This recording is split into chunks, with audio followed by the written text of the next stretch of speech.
ഓം നമോ ഭഗവതേ സാईശ്വരായ. ശ്രീ സത്യസായി ഭാഗവതം സത്യോപനിഷത്ത് 3. സയൻസും ആധ്യാത്മികതയും പരസ്പര വിരുദ്ധമാണോ? ഇന്ദ്രിയങ്ങൾക്ക് കീഴിലാണ് സയൻസ്, ആധ്യാത്മികതയാട്ടെ ഇന്ദ്രിയങ്ങൾക്ക് അതീതവും. സയൻസ് ഈ ലോകത്തെക്കുറിച്ച് ത്വം സംസാരിക്കുമ്പോൾ ആധ്യാത്മികത ദിവ്യതയെക്കുറിച്ച് തത്ത് സംസാരിക്കുന്നു. സയൻസ് ഇതത്തെ അടുത്തത് ചിന്തിക്കുന്നു, ആധ്യാത്മികത പരത്തെ അകലെയുള്ളത് ചിന്തിച്ച് ഏകാഗ്രതയോടെ ഇരിക്കുന്നു. സയൻസ് പദാർത്ഥത്തെക്കുറിച്ച് പഠിക്കുമ്പോൾ ആധ്യാത്മികത പരമാർത്ഥത്തെ അറിയുവാൻ ശ്രമിക്കുകയാണ്. ജഡത്തെക്കുറിച്ചാണ് സയൻസ് പര്യാലോചിക്കുന്നത്, ആത്മീയത ആകട്ടെ ചൈതന്യത്തെക്കുറിച്ചും.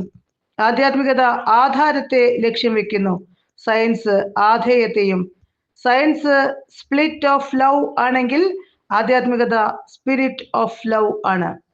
സയൻസ് ബാഹ്യലോകത്തെ പ്രവൃത്തി മാർഗം വികസിപ്പിക്കുന്നു, ആധ്യാത്മികത ആന്തരിക ലോകം നിവൃത്തി മാർഗം വികസിപ്പിക്കുന്നു. വ്യക്തമായതിനെ സയൻസ് ദർശിക്കുമ്പോൾ ആധ്യാത്മികത അവ്യക്തതയിലേക്ക് ആഴ്ന്നിറങ്ങുകയാണ്. സയൻസ് പഠിക്കുവാൻ ചർമ്മചക്ഷുസ് മതി, ആധ്യാത്മികതയ്ക്ക് ആവശ്യം ജ്ഞാനചക്ഷുസും. സയൻസ് കുറെ യാഥാർത്ഥ്യങ്ങളുടെ വിവരണം തലയിൽ നിറയ്ക്കുന്നു, ആധ്യാത്മികതയോ അനുഭൂതി തേടുന്നു, അത് ഹൃദയത്തെ സ്പർശിക്കുന്നു. ഇംഗ്ലീഷ് അക്ഷരം സി പോലെ സയൻസ് അപൂർണം, പക്ഷേ ആധ്യാത്മികത ഓ പോലെ പൂർണ്ണം. സയൻസ് ഉപകരണങ്ങൾ നൽകുന്നു, ആധ്യാത്മികത അതെങ്ങനെ ഉപയോഗിക്കണമെന്ന് പഠിപ്പിക്കുന്നു. ഉദാഹരണത്തിന് കത്തി കൊണ്ട് പച്ചക്കറി, പഴങ്ങൾ എന്നിവ മുറിക്കാം. അതേ കത്തി ഗളച്ഛേദത്തിനും പറ്റും. നിങ്ങളുടെ ഫോട്ടോ പോലെ സയൻസ് കാണുന്നത് കാണിക്കുന്നു, പക്ഷേ ആധ്യാത്മികത എക്സ്റേ ഫിലിം പോലെ ഉള്ളിലുള്ളത് കാണിക്കുന്നു. സയൻസ് നെഗറ്റീവ്, ആധ്യാത്മികത പോസിറ്റീവ്. സൃഷ്ടി നെഗറ്റീവ്, സൃഷ്ടാവ് പോസിറ്റീവ്. സയൻസ് വസ്തുതകളെ പ്രസ്താവിക്കുന്നു, പക്ഷേ ആധ്യാത്മികത അനശ്വരമായ സത്യത്തെ പ്രതിനിധീകരിക്കുന്നു. ടാങ്കിൽ ജലം നിറയ്ക്കുന്നത് പോലെ മനസ്സിൽ മുഴുവൻ പോസിറ്റീവ് ആധ്യാത്മികത നിറയ്ക്കുക. ഇന്ദ്രിയങ്ങൾ ടാപ്പുകൾ, അതിലൂടെ പ്രേമജലം ഒഴുക്കൂ. മനസ്സ് മത്തനായ മർക്കടൻ, സുഖദുഃഖങ്ങൾക്ക് കാരണം മനസ്സും. എങ്ങനെ മനസ്സിനെ നിയന്ത്രിക്കും? മനസ്സൊരിക്കലും നിങ്ങളെ ക്ലേശിപ്പിക്കുന്നില്ല, നിങ്ങൾ മനസ്സ് എങ്ങനെ ഉപയോഗിക്കുന്നു എന്നതാണ് പ്രശ്നം. മനസ്സ് എല്ലായിടത്തുമുണ്ട്, ഏതിനെ പ്രാപിക്കുന്നുവോ അതിന്റെ രൂപമാണ് മനസ്സിലുണ്ടാവുക. അത് മരണമില്ലാത്തത്. അതുകൊണ്ടാണ് മനോമൂലം ഇതം ജഗത്ത് എന്ന് പറയുന്നത്. മനസ്സാണ് ജഗത്ത്. അതുകൊണ്ട് മനോനാശം എന്നത് ശരിയല്ല. പക്ഷേ നിങ്ങൾ ആഗ്രഹിക്കേണ്ടത് ഇതാണ്, മനോലയം, മനസ്സ് ഈശ്വരനിൽ ലയിക്കുക. നദി സാഗരത്തിൽ ലയിക്കുന്നത് പോലെ മനസ്സ് ആത്മാവിൽ ലയിക്കണം. മനസ്സ് ഈശ്വരനിൽ സമർപ്പിക്കപ്പെടുമ്പോൾ ശരണാഗതിയായി, രാമദാസനായി. പക്ഷേ ആഗ്രഹങ്ങൾ നിറഞ്ഞ മനസ്സ് ഇന്ദ്രിയങ്ങളുടെ ദാസനാണ്, അതായത് കാമദാസൻ. ധനം, സമ്പത്ത്, കൂട്ടുകെട്ട് എന്നിവയിൽ മനസ്സ് കുടുങ്ങരുത്. മനസ്സിൽ മുഴുവനും ദിവ്യ ചിന്തകളായിരിക്കണം. അങ്ങനെയായാൽ മനം ഈശ്വരനുമായി താതാത്മ്യം പ്രാപിക്കും, പിന്നെ പ്രശ്നങ്ങളില്ല. ഞാൻ അനശ്വരനാണെന്ന് സ്വാമി പറയുന്നു, പക്ഷേ എനിക്ക് വിഷമതകൾ ഉണ്ടാകുന്നു. ഞാൻ അനശ്വരനാകുന്നത് എങ്ങനെ? ഞാൻ ഒരു പാവപ്പെട്ട ഗ്രാമീണർ, ഭാര്യയും മകനുമുണ്ട്. ഗ്രാമീണൻ ജീവിതം വളരെ ക്ലേശമുള്ളതായി അനുഭവപ്പെട്ടു. രണ്ടറ്റവും കൂട്ടിമുട്ടിക്കാൻ കഴിഞ്ഞില്ല.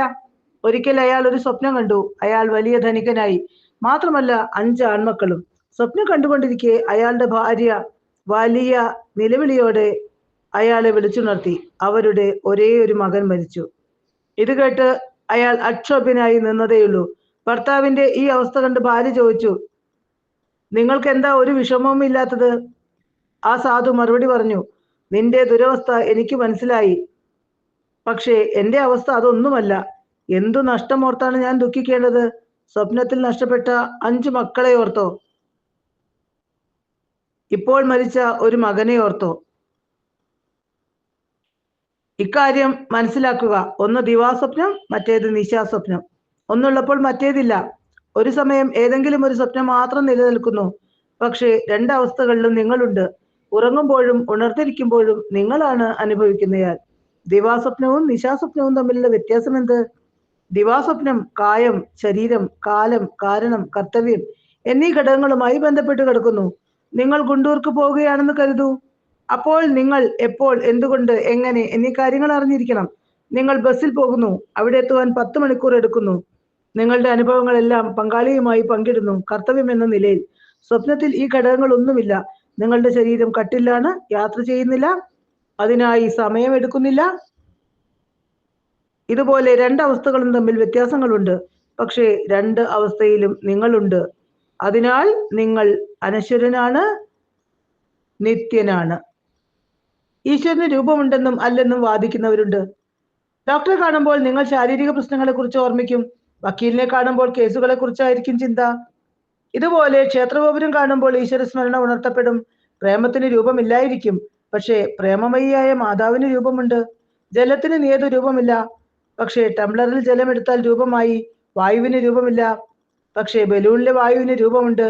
ഇതുപോലെ തന്നെ അരൂപിയായ ദിവ്യതയ്ക്ക് അതിന്റെ തന്നെ രൂപവും രൂപങ്ങളുമുണ്ട്. അരൂപി സ്വയം വെളിപ്പെടുത്തുന്നത് രൂപത്തിലൂടെയാണ്.